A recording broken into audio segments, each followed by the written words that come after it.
Good evening, and thank you for joining us tonight for our Village of Alsip Committee meeting. Today is August 8th, 2022. We're going to call this meeting to order at 7:34 p.m. Can you call the roll, please? Trustee Dalzell. Here. Trustee Juarez-Mendoza is absent. Trustee McLaughlin. Here. Trustee Murphy. Here. Trustee Navas-Barza. Here. Trustee Peretta. Here. Mayor Ryan. Here. We have a quorum. Thank you. Please join us for the Pledge of Allegiance. I pledge allegiance to the flag of the United States of America and to the republic for which it stands, one nation, under God, indivisible, with liberty and justice for all.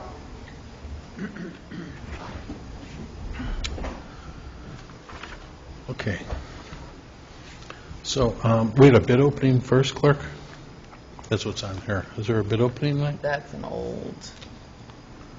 Oh, Oh, I don't know why that's on there, because we didn't have any bids. all right. No, I just I, got, I, got this. I read through it earlier. I didn't even notice it. All right. No, we didn't have any bids. No worries. I didn't know Sorry. anything about it. All right.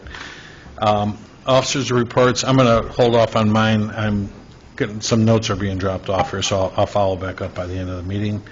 We'll go right to the clerk's report. Clerk Harding. Thank you, Mayor. I have a presentation of the August 1st, 2022 board meeting minutes and the presentation of the July 2022 FOIA report. And that is all I have, Mayor. Okay. Thank you. We don't have an attorney this evening, and our engineer was excused. Public forum. Did anybody in the audience wish to address the board tonight? Yvette, again, when Roger comes in, even if it's after the meeting, real quick, I'll address what you and I talked about. Okay. No worries. We'll go to our standing committee reports. Finance and IT. Trustee McLaurin. I will have the usual list of payroll and accounts payable for approval next week, and that's all I have, Mayor. Okay, thanks.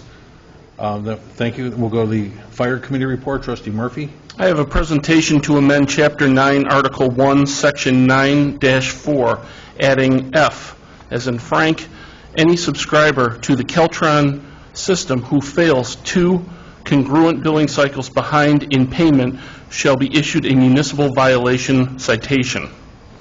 And secondly, I have a request to purchase 6 55-gallon drums and 10 5-gallon pails of green foam to replace the current foam, which contains PFAS components, which have been recently banned.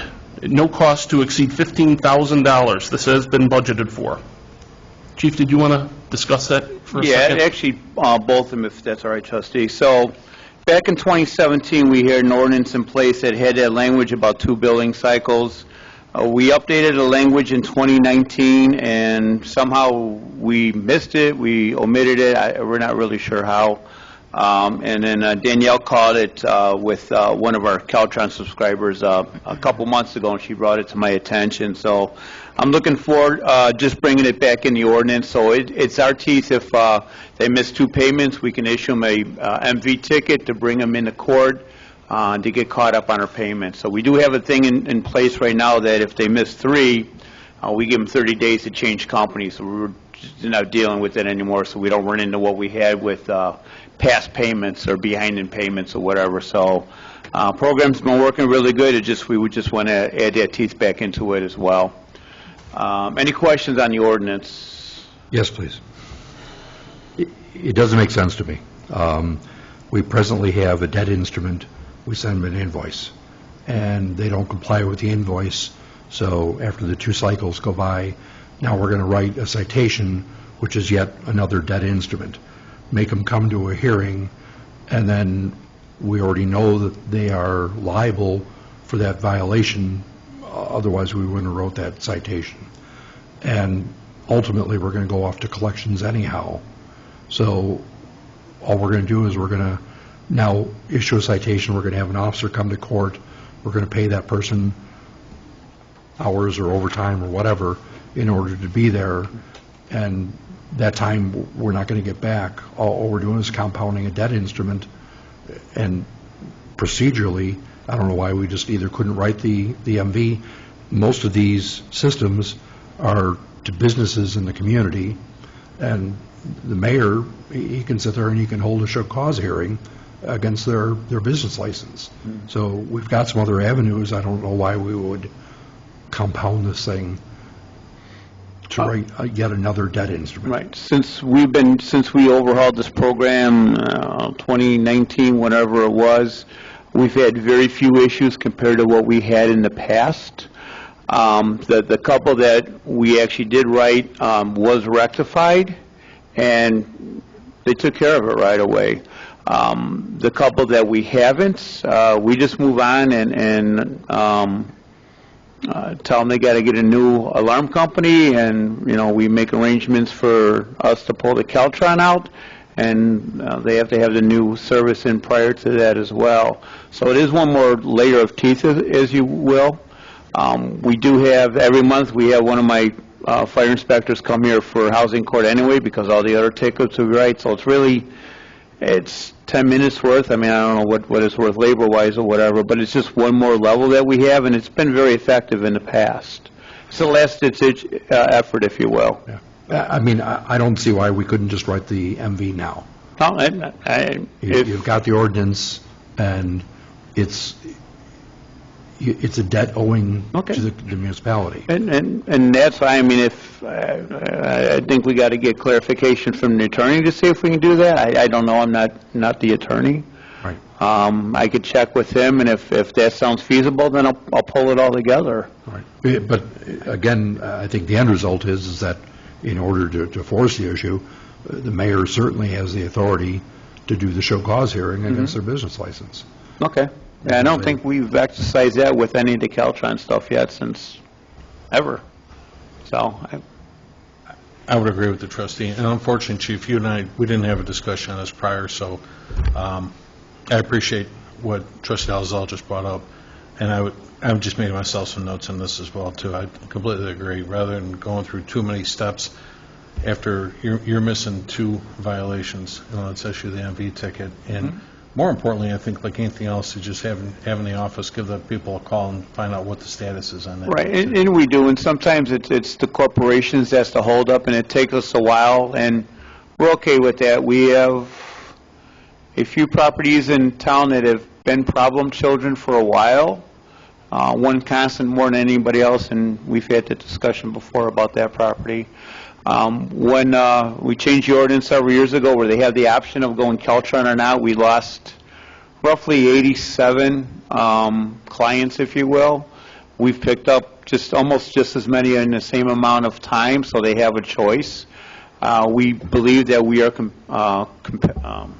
competitive and comparable to everybody else, but we provide a better service because it goes directly to our dispatch center instead of a third-party center as well. So we've had to force a few to go somewhere else, but I think that's probably less than 6 in the last 5 years now. So it's been pretty good. So, I mean, if, like I said, if we have the ability of doing an MV ticket after the first one, I'm all good with that without having to change the language. Again, I think that's why it was put in there before, because we were told we had to put that language in there. I don't remember, it was a long time ago. Yeah, and I thought along with this is that we'd already discussed where you could sit there and you could mediate some of those things, and the person needed a little bit more time. And absolutely, we work with them. And like I said, between Joe Schmidt, Tom Lee, and Danielle, they do reach out to the companies, and we catch them after the first one, but sometimes we have problems. The second item was the foam. So last year, the state passed a new law regarding foam containing PFAS. I'm sure over the last 2.5 years, you've seen all kinds of commercials with the PFAS and the foam and everything else. So it is banned in Illinois. We do have it. We can use it, but it's very restrictive on when we can use it and how we can use it, and the documentation that we have to have when we do use it. So the alternative is switching to the green foam that does not have PFAS. It is slightly more expensive than the foam in the past. We've also been very fortunate that we haven't had to buy foam, I think, since like 2006. When Arkema closed their facility in Lamont several years ago, they donated 25 barrels of foam, so we took quite a few barrels of foam and distributed to other fire departments in our area. We were running low on that after a while, and then Sunoco did the same thing with foam that they acquired from Blue Island Pheno when they closed up shop. Right now, we have 3 barrels of the PFAS foam left. We have several 5-gallon pails at our Station 2. Each one of our engines contains 40 gallons of foam, so we're looking at replacing that as well, and that's what the cost is to replace the current foam that we have, and then also keep 3 barrels for spare as well. With what we have in our town, we have a great potential for flammable and combustible liquid fires. We get truck fires on the tollway all the time, and then gas spills as well. So that's the reason why we're moving forward with it and replacing it. There is no program as of right now to discard the foam that we have. We're waiting. Yeah, hard to believe, right? We're waiting for our state to take models after other states and having some type of a system to discard the foam, collection and discarding. It's not there yet. I don't know how long it's going to take. So the PFAS foam we have right now will just kind of go off to storage until they figure out what to do with it, and then in the meantime we'll replace our current storage of foam as well. So, questions on the foam at all? All right, thank you. And finally, I have a discussion to go out for bid for the next replacement ambulance. Yes. So, if you guys have been watching the news, there's a supply shortage. There's a supply shortage of vehicle chassis. There's a supply shortage of materials. The ambulance that we've had on order since May of last year is supposed to be delivered in September, so 1 year and roughly 4 months after we ordered it. The current wait time for a brand new ambulance as of today is 2 years, along with most of the different vehicles, whether it's fire apparatus or ambulances. The current frontline ambulance at Station 2 is a 2013. It currently has 92,000 miles on it. It should have been put in reserve status in 2019, and we should have been replacing this ambulance this year. Things happen. We understand it. Things got prolonged. We've seen a lot more maintenance issues with it over the last couple of years. When we do get the new ambulance in September, that ambulance will be reserved, but it has to be reserved until we replace that one as well. And it is used quite a bit, not only as a reserve ambulance, but also our third ambulance out as well. So we're looking at that. I did speak with Joyce. She's on board with it as well, understanding that this is the way it is right now. Right now, if we bought the exact same ambulance that we ordered last year, it is, I believe, $24,000 more. I don't know what the price is going to go up to. It's going to keep increasing. And again, we're just going to be on the back order, so we're going to be in worse situation now, because now you can't get them in 3 months, now you're waiting 2 years. One of the fire manufacturers that's out of Ocala, Florida, Emergency One, right now they have a backlog of 700 fire vehicles. All right, so again, everything's 2 years, so we can lock in the price now. It'll be on order. It will be built 2 years we take delivery of it. We do have it projected in our capital plan over the next couple of years to replace the ambulance, so we already do have it earmarked. 2 years ago, we started GEMT, which is Ground Emergency Medical Transport, which is supplementing our income of ambulance billing thanks to Medicaid, and we are bringing approximately $250,000 a year with that income as well. So everything considered, I think it's time to move forward and go out to bid for a new ambulance, replacement ambulance, knowing that it's going to be 2 years away. So, questions, comments at all? Kind of speaks for itself, Chief. Unfortunately, yes. So the ambulance that we have coming in September is replacing what? That's going to replace our oldest ambulance, which the chassis is a 2001. I'm sorry, the box is a 2001, the chassis is a 2011. That was our last rechassied ambulance. And the frontline ambulance at Station 2 is a Chevy ambulance. That will be the last Chevy ambulance that we had as a diesel that we had a lot of issues with because of the DEF system. And we decommissioned the DEF system in there when our warranty expired. What's the third one? Third one's a Ford. The frontline one at Station 1's a Ford ambulance years, whatever it is. What's the ETA on the rescue squad, too? Also September. They should be coming really close together, probably a week or two apart. And the pumper truck? That I'm not sure yet. We're in the queue, whatever that means, so we might not see it until April, May, or even later next year. All right. I know Crestwood just took delivery of theirs, or they're taking delivery of theirs, and I think they were 6-9 months ahead of us. So it's just, like I said, it's a combination of things, and not a whole lot we can do with it except live with it and just know it's going to happen. And not only that, the price, we're lucky we got in when we did. The price of fire apparatus has gone up because of the metals as well, especially us with the stainless that we use. It went up over 100% just for stainless. Right. Trustee Murphy, your committee, any comment? Well, I mean, if we don't have to pay for it for 2 years, and the prices just keeps going up, I say we move forward with it. I mean, we're going to need it, at some point, as the chief said, so it's just cost of doing business, I guess. And our maintenance costs are just going to keep going up the longer we wait to replace them. Like I said, this thing's got 92,000 miles on it. It's actually got more miles than our reserve ambulance right now. Because our call volume's gone up quite a bit over the last 2.5 years. So. Chief, what's the other ambulance we just got? What year was that one, the last one we bought? 4 years ago, 2018. That's right. All right. Any other questions for the chief? None? That's all I have, Mayor. Trustee Murphy, you probably want to put that on the next agenda. Sure. Thank you.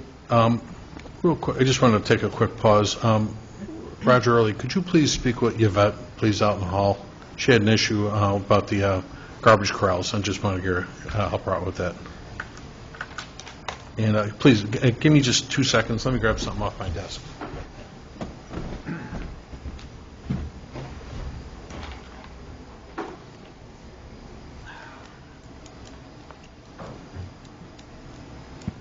The latest thing, I don't know if you've seen with truck chassis, they might not even be manufacturing any next year. They might be waiting until 2024. So that was in the news, I think, roughly 2 weeks ago. So, yeah, it's just... Manpower shortage, or? It's a combination of manpower shortage, supply issues, still the chips. Wow. That's a huge one. A lot of manufacturers now, you get your vehicles with whatever chips you get, and as you get new chips, they bring you in and put more chips in. So, yeah, it's not good out there. All right, thanks. We'll keep moving forward with our reports. Next, we have police and traffic safety. Trustee Dalzell. Nothing for this evening's. Okay. Thank you, Mayor. All right. We'll go to Public Work and Boat Launch then, committee. I'll take that. Presentation of the July 2022 Public Works Department Monthly Activity Report. And that's all, Mayor. Okay. Thank you. Next, we have the Sewer and Water Report. Trustee Nava-Esparza.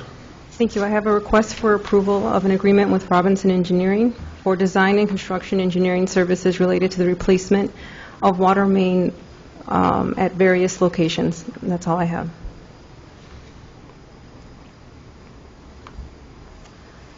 Okay, thank you.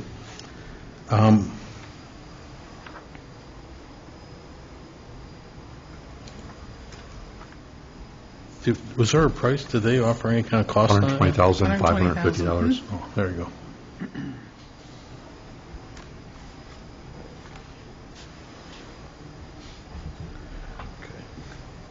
Plus additional. That was driving me nuts. I'm sitting here, and there was like a little, like a black hair hanging off the mic here. And I keep thinking it was off of me. I'm like, what the heck is this going on here? Black hair.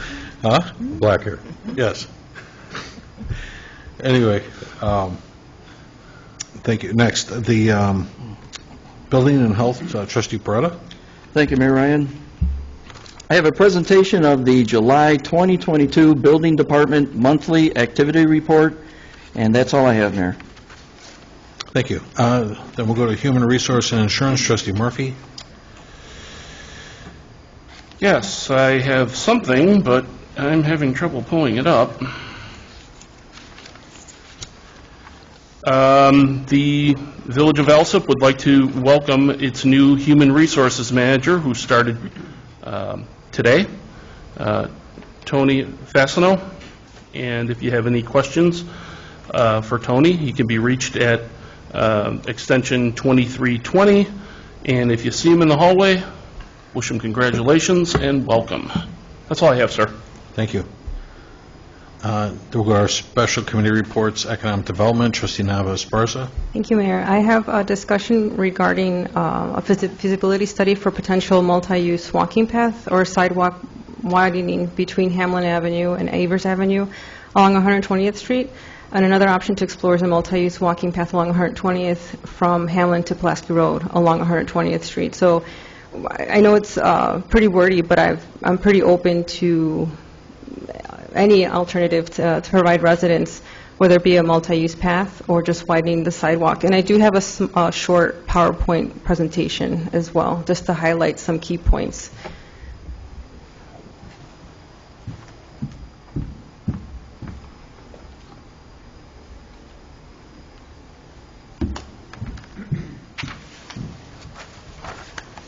Hopefully it does work from here. Is it working? Okay. So if I click on this, it's not going to click. I have to use the keyboard, I think. And Roger stepped away. You know what, trustee, if you want to use the desk down here where the attorney, Well, there was a laptop there, but that laptop's not synced to that. But I think if I take the keyboard, I think I can click next. There we go. Okay, and hopefully, if not, I can also email this to everyone after this this meeting. But pretty much the proposal is a multi-use walking path, and it stemmed pretty much because I also utilized that area of Pulaski and 119th. I live in that area, and I've also witnessed people walking along 119th Street towards the Pulaski Road corridor, or in essence creating other pathways through broken, I guess, pieces of fence through the dual parking lot.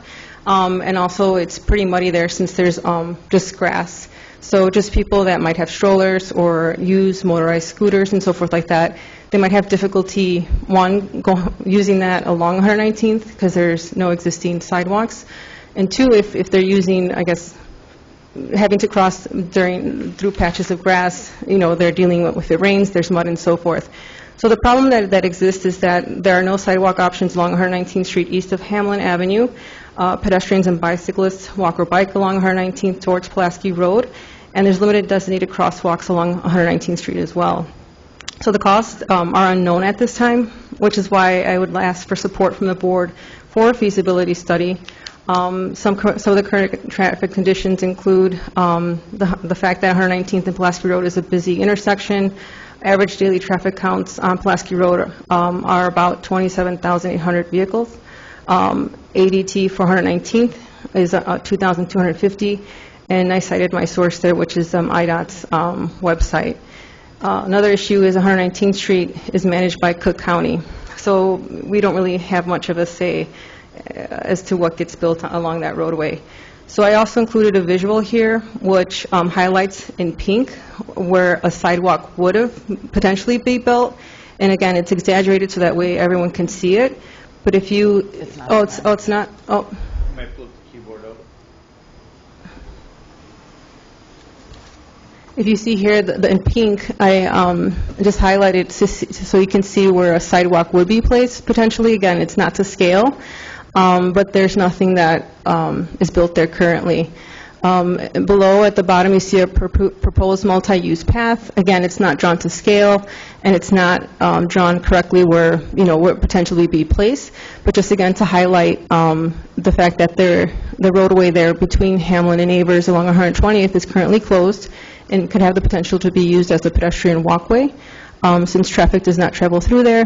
And then also, as you get closer to Pulaski Road, there's currently just green space and also a parking lot, and it has the potential again to be opened up to be used as a path. Let me see here. So the solution is again to close the gap, create a safer alternative for pedestrians to access amenities on the Pulaski Road corridor, Proposed ideas, again, a multi-use walking trail, either widening existing sidewalks. There is a sidewalk along 120th in between Avers and Hamlin, and/or building new sidewalks.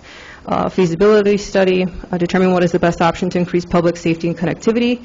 And funding is portions of the proposed trail or walking path is located within the existing Pulaski-TIF boundary. So there's the Pulaski-TIF boundaries right there. And if you can, I don't think my mouse will go, there we go. So in essence, the path can come along, which is green grass here, this area here, towards Pulaski. And based on what I saw, language in TIF uses, or TIF funding uses, includes public works, construction of sidewalks, and also studies as well, in essence to enhance the viability of the business district. So I think creating a safer alternative for pedestrians to access the Pulaski corridor would make that expense an eligible expense.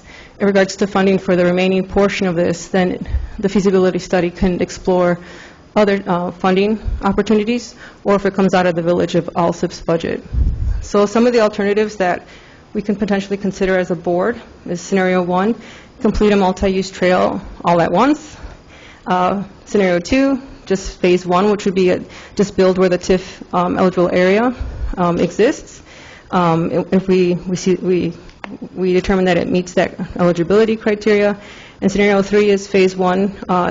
One is to build where there is TIF eligibility to cover some of the cost, and then also then complete phase 2 and budget that for the next budget cycle and build that trail.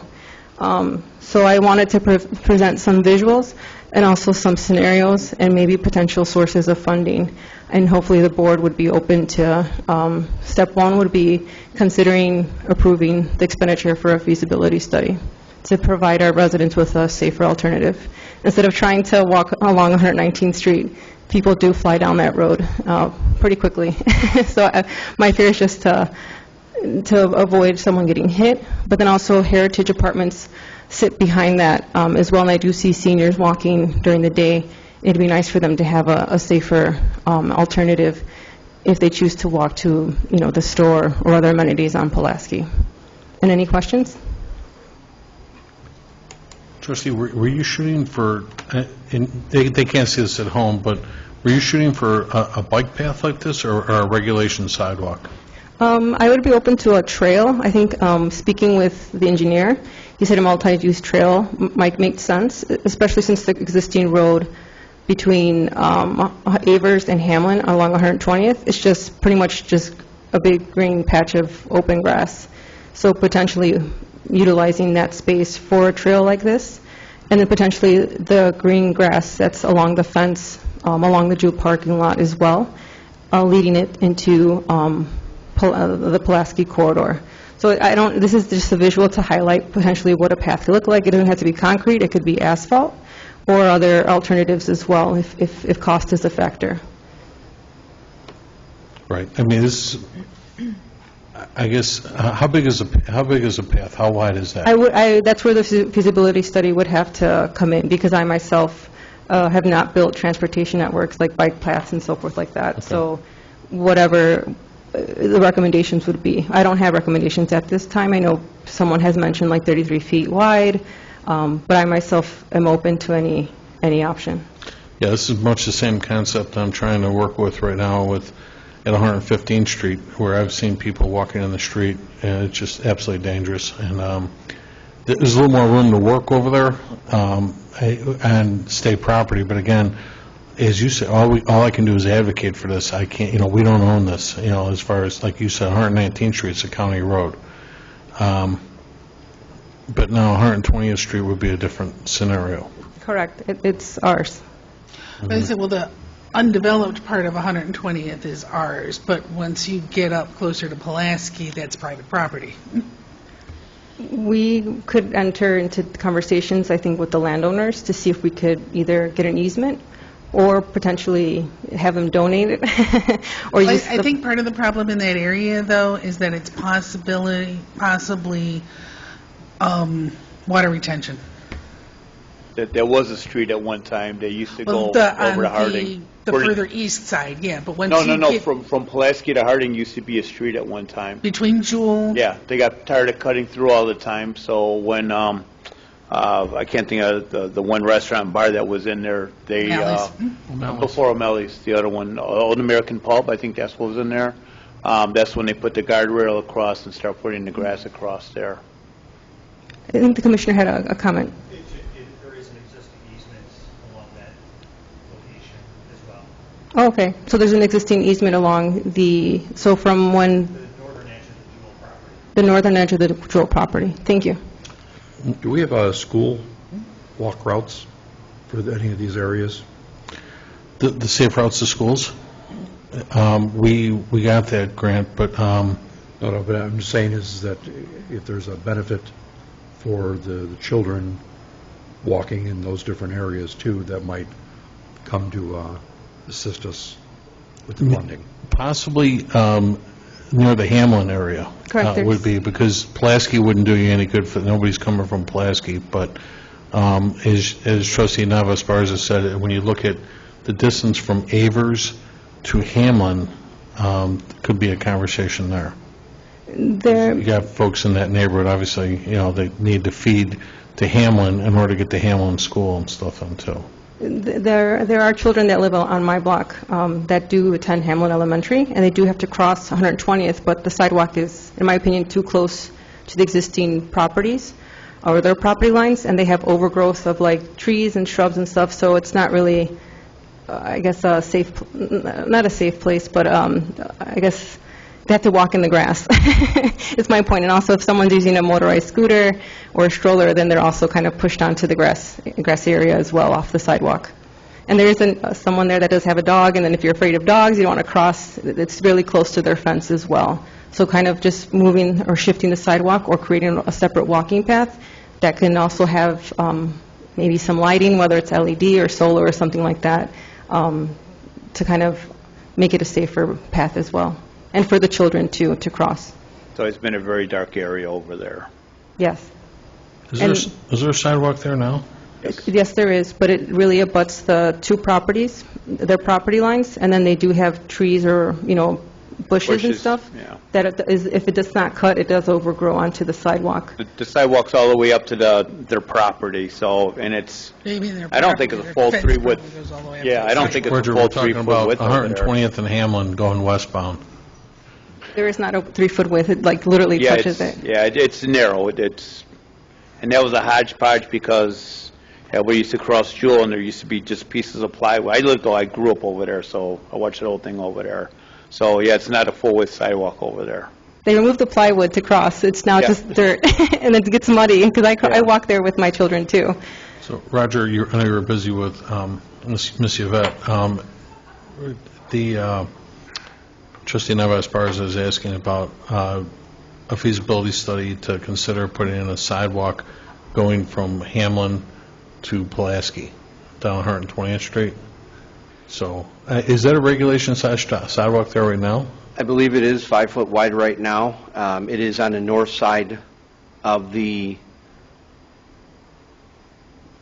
north side, but then it stops at Avers, and it does not continue, so everybody's walking in the street Exactly. in order to get to the Jewel or towards Pulaski.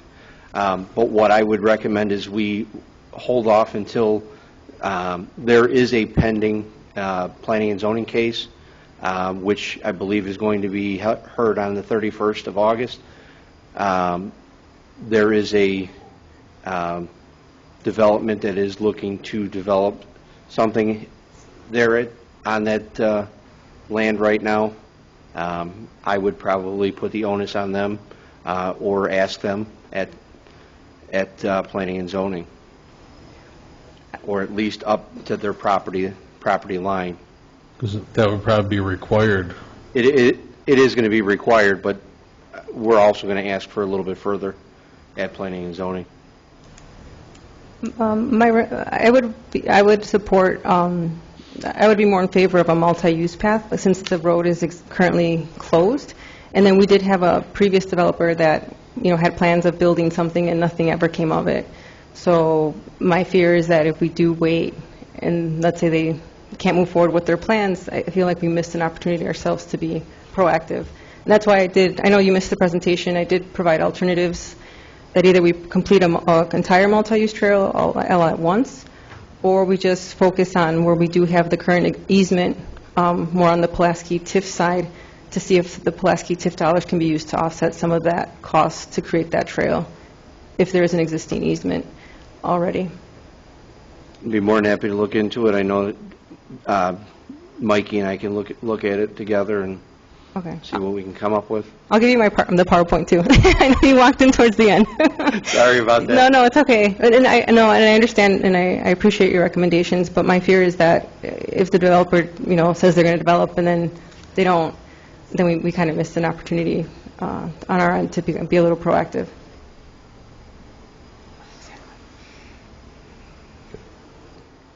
Any other questions for Trustee Nava-Esparza?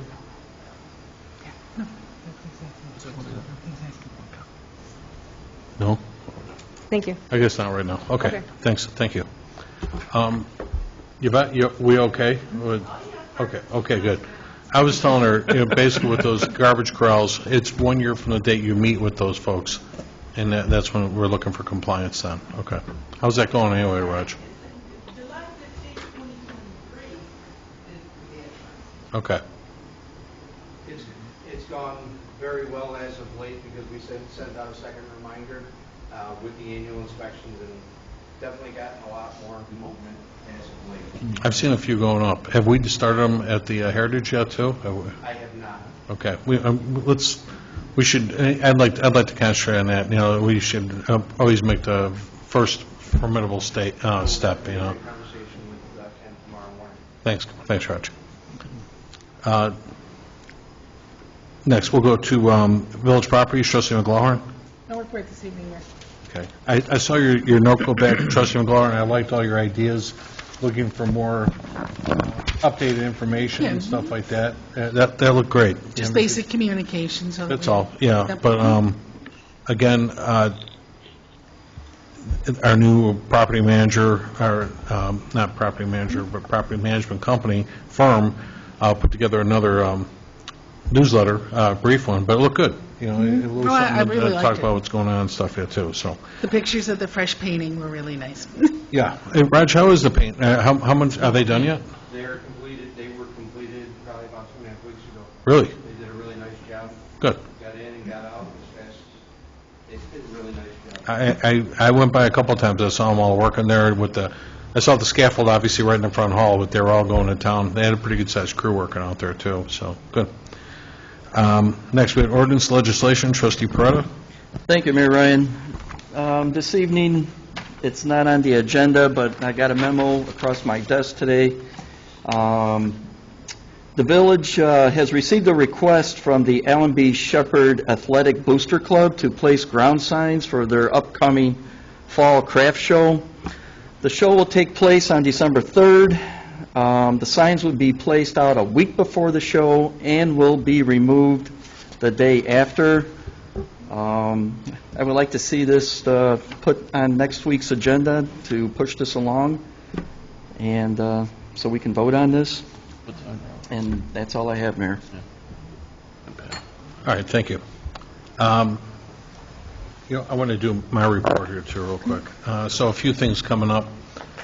Please, next month, keep in mind that the Village of Alsip, in conjunction with the Alsip Park District, Chamber of Commerce, and the Alsip Marina Library and SWISRA are doing a cooperative event known as the Flannel Fall Fest. This will be Saturday, September 24th, from noon until 5 p.m. at the Aquatic Park, where our pool is at 119th and Costner.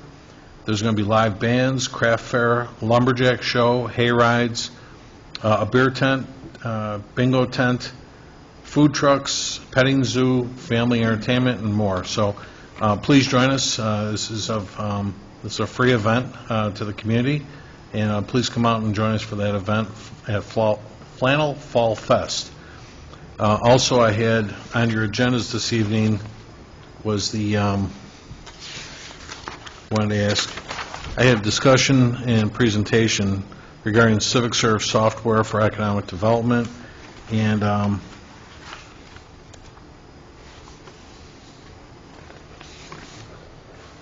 here it is, my notes. Basically, trustees, I sent everyone a link last week regarding Civic Serve, which is an economic development platform that uses a centralized program management software tool that enables the village to capture and keep businesses through data retention by digitizing program applications, and it automates project tracking, so a complete story of how applications were initiated for, let's say, for example, TIF participation, rather, 6B incentives, grants, abatements, and more were made for. This way, we can make for a successful proposition between the village and the applicant. The software application is a TIF-eligible expense, obviously for anything that's got an active TIF on it right now.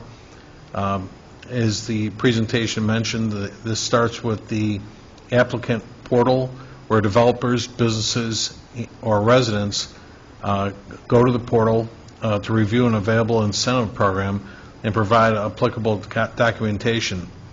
After approval for for participation in like a TIF 6B, facade improvement, or other village-offered grant incentive. Number two, staff will then use the economic development portal to quickly review program applications, program performance, and create a compliance report. This includes a figurable, what's known as a KPI. It's a key performance indicator, which is like job creation, or how a sales tax generated by the project, how that might have came to be. Intelligence and compliance reporting, meaning, what was the impact scoring to compare this project to projects that are knowledge-based, to give the village a comparison and how it might have worked here compared to other areas. So basically what I'm doing is I'm asking if right now the village lacks these tools to do more, and if and when, say for instance, if the village engages with another economic development consultant, they also will have access to the software to do all of the aforementioned, and have the ability to make a strong presentation to prospective interested parties afterwards. And so my question to the board is, again, this is software, much like we were talking about last week, and again, I didn't have a formal presentation made yet. This is just an overview. Much like the software that we engaged with, we approved last week for all of the departments, that's going to have like GIS additional GIS mapping, fleet maintenance, and so forth. This is another tool that would be data, basically just a data retention software to track, again, the activity in a TIF, the activity in the business districts, grants, loans, alternative ideas. Like we put something together, and it's up to me. I've got to get this out to everybody.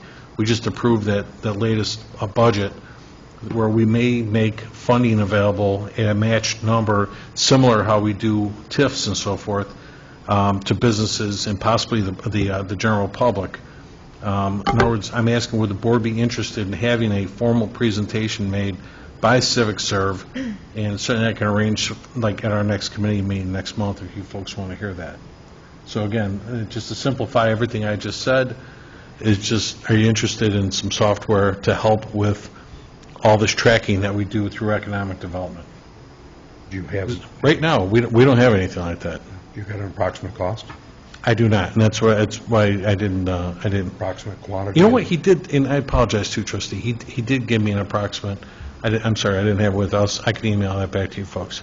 Yeah, and I'd like to know what the approximate quantity is, because if we're going to hire economic development companies to come in and utilize the data that we're paying to maintain, for them to sit there and charge us additional fees to use what we have presently, I would think it would be something that these guys, as professionals, would already have in their toolkit.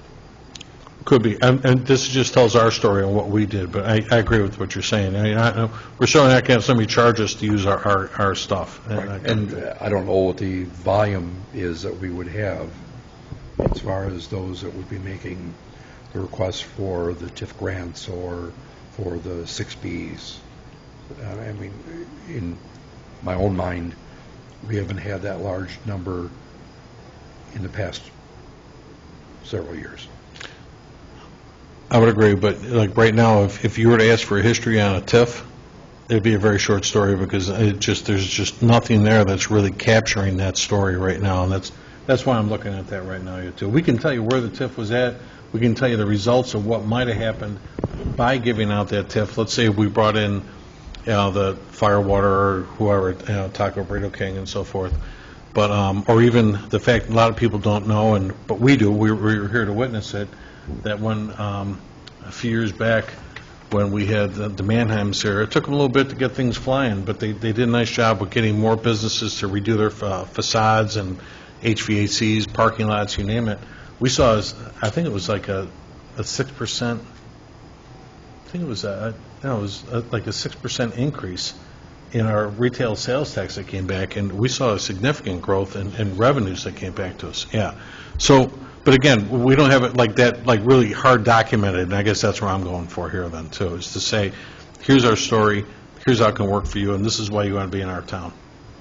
I had the same concern that Trustee Duzell highlighted about the volume, like what's the volume, to kind of justify the cost. And then second, we just purchased Brightly, and is there a way to utilize maybe some of the tools that's available through that software for some of the needs that we're looking for via this portal, CivicServe? And then second or third is Laserfiche. I think, isn't there a way to create forms or something like that? Like you can then create it electronically? Like I don't know the ins and outs of Laserfiche, but You can create a form to store the information, but as far as tracking like its activity, it's not going to do it. You're the one, you're actually archiving it all the time. Whereas You're archiving it, but you're setting up categories, and so you can do search inquiries based upon those form tables. right. So, I mean, to me, and that's where, I guess, a little bit more detail on this, but if I'm doing the data entry into this system here, I could just as easily put the data entry into a database or a Word file or an Excel file and be able to pull those results out. I mean, so for the same manpower action, what is it that we're getting specifically out of here? And with the Brightly, the part that concerned me is that we keep on getting disparate systems, and we keep on throwing data off and all those different things, and they're not utilizing commonality between them. So does this have its own GIS system as opposed to the Brightly, as opposed to the ArcGIS that we already have with the engineer? You know what, before I bring this back to the board or our next committee, I'll find that out. Because the number one thing all the time too, even for me, it's not every day. This is the first time I've had a presentation from an organization that was basically focused just on economic development, data retention. A lot of them just don't. You don't get those conversations all the time. I get them for fleet management. I'm bound with emails every day, like most of you folks in your offices and stuff.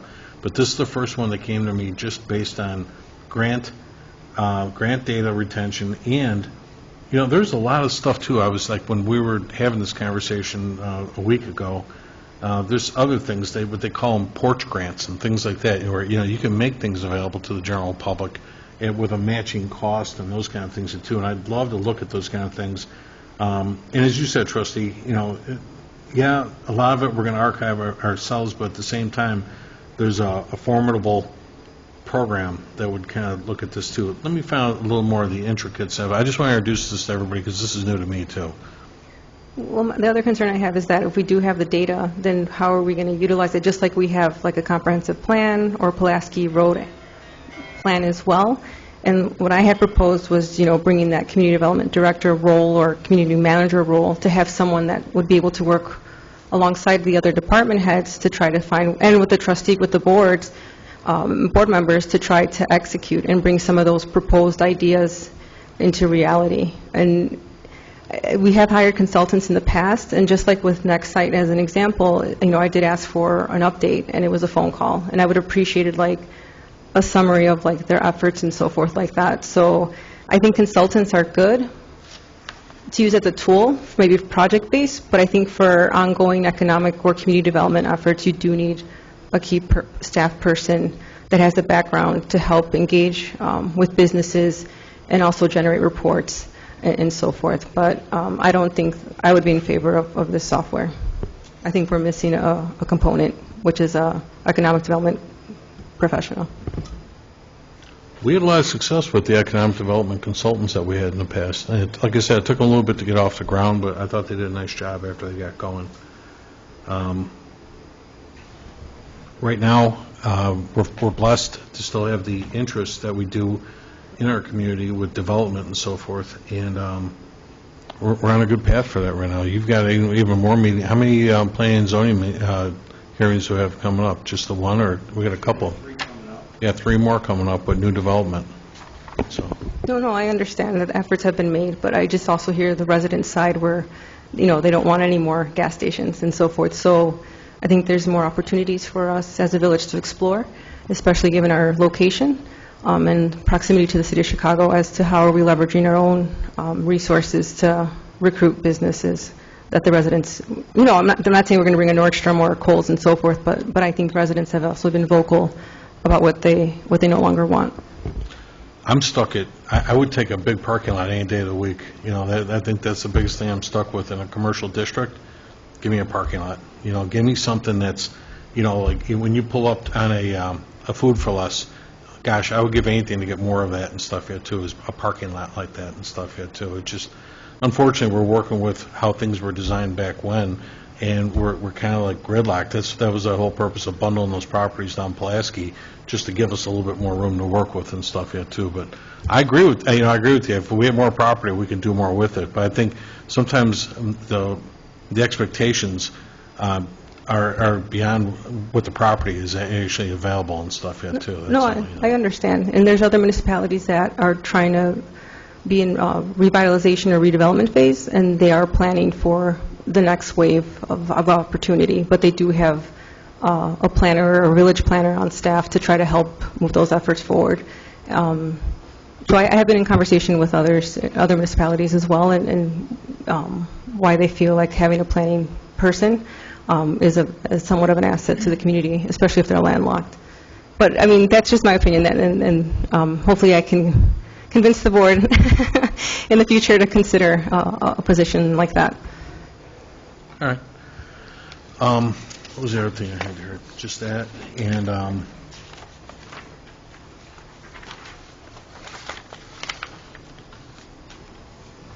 last thing was the under presentations, petitions, and communications. We skipped. Oh, I'm sorry, you're right. Planning and zoning licenses. Thank you. We'll have a presentation of a list of licenses dated Tuesday, July 26th through Friday, August 5th. And that's all I have, Mayor. All right, thanks. So under presentations, petitions, and communications was a request to approve the Sertoma Club to solicit donations on Candy Day, September 9th and 10th at 127th and Pulaski to support what's known as POW-R Sertoma Club Charities, who's a 501c3 organization. And I believe they did, I didn't have it in this packet, but I will get a certificate of insurance and so forth yet too, but and an exact corner that they're going to, but they did say 127th and Pulaski. I'm assuming all 4 corners. I'm not sure. I'll find out for sure. I'll give her before we put this back on the agenda next week. Before we adjourn, we need to adjourn to a short closed session. Clerk, do you have that language? Thanks. I just need a short closed session to discuss the appointment, employment, and compensation, discipline, performance, or dismissal of specific employees of the public body pursuant to 5 ILCS 120/2, Chapter 1. Can I get a motion and a second to do that? I'll make that motion. Second. Roll call number 1 to adjourn to closed session. Trustee Dalzell. Yes. Trustee Juarez Mendoza is absent. Trustee McLaughlin. Yes. Trustee Murphy? Yes. Trustee Navas Barza? Yes. Trustee Peretta? Yes. Motion carries to adjourn to closed session. Thank you very much. We're going to adjourn this part of the meeting to go to closed session. The time now is 8:30 p.m. And thank you again for being with us this evening. Trustees, we can stay in here. I'll just ask